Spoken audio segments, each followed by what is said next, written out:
Si tu me suis, tu connais très bien mon avis sur les signes et tu sais ce que j'en pense. Je pense que les signes, ça peut vouloir tout dire et rien dire du tout. Mais dans cette vidéo, ce que je vais faire, c'est que je vais quand même te donner 3 signes qui montrent que ton ex veut te récupérer. Et le troisième signe que je vais te montrer est vraiment un signe qui est extrêmement parlant.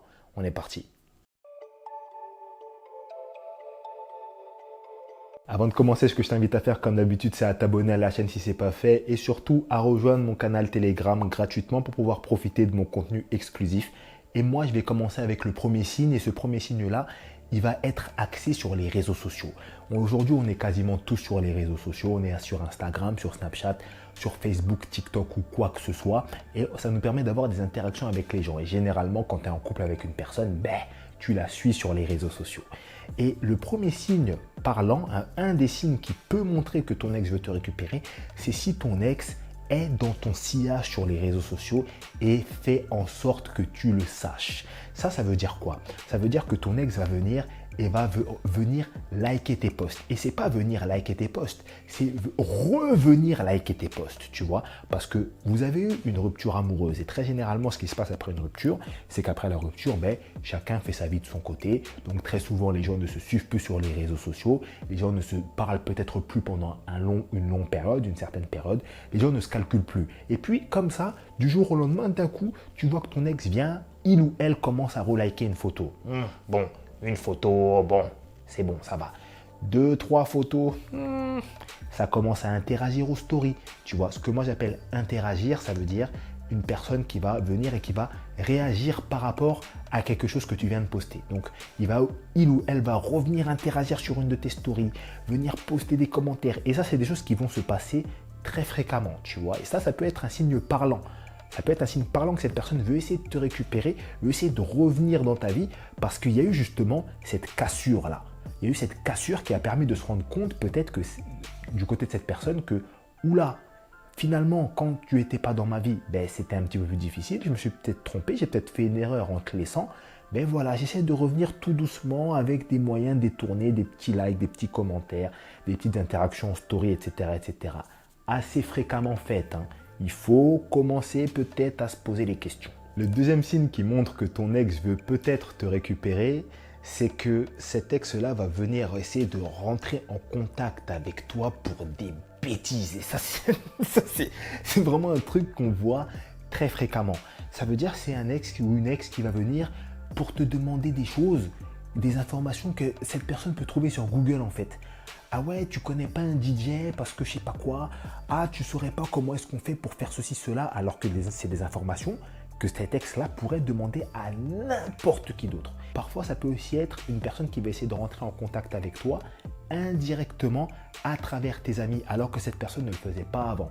Ça veut dire que par exemple, ton ex va envoyer un message ou va aller suivre sur les réseaux sociaux un de tes amis, va liker des photos de tes amis, va interagir avec ton ami. Pourquoi? Parce que cette personne sait très bien que si elle interagit, etc., elle fait tout ça à ton ami va venir te le dire. C'est totalement normal, c'est comme ça que ça se passe.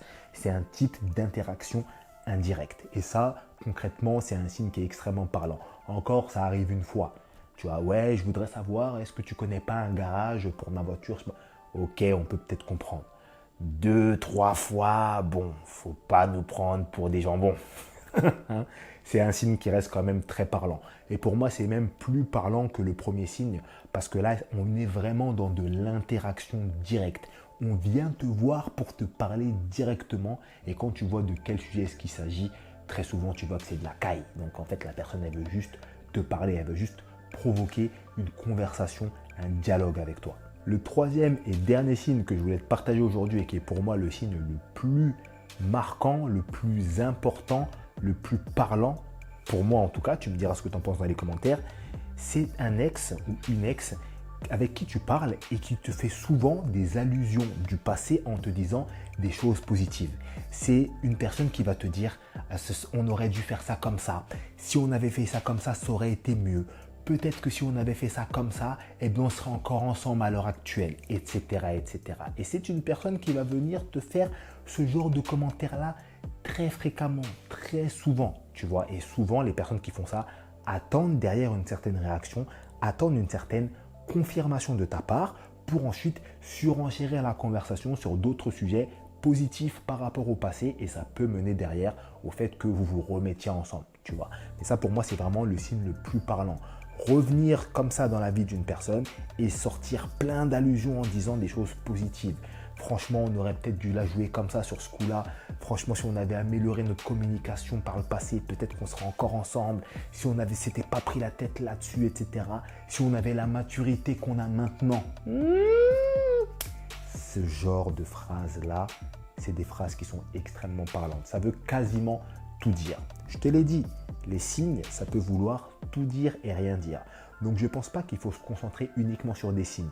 Mais si tu vois des choses qui te font penser que cette personne essaie de te récupérer et qu'en plus de ça, il y a 2 ou 3 signes marquants, ça veut quand même dire quelque chose, en tout cas selon moi, tu vois. Mais c'est à combiner avec des éléments concrets. Et les éléments concrets, forcément, il n'y a que toi qui les as parce qu'il n'y a que toi qui es dans ta situation. Si tu veux connaître tous les mécanismes et toutes les étapes à traverser pour pouvoir reconquérir son ex, ce que je t'invite à faire, c'est à cliquer sur le premier lien en description.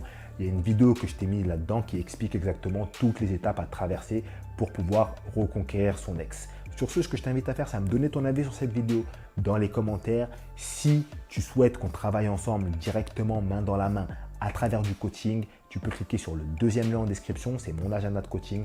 Tu peux réserver ta séance et à partir de là, on pourra échanger, discuter ensemble, quel que soit ton problème, reconquête amoureuse, oubli de ton ex, de la séduction, le fait de t'améliorer socialement, le fait de réussir à mieux aborder des personnes, etc., etc. On pourra travailler directement.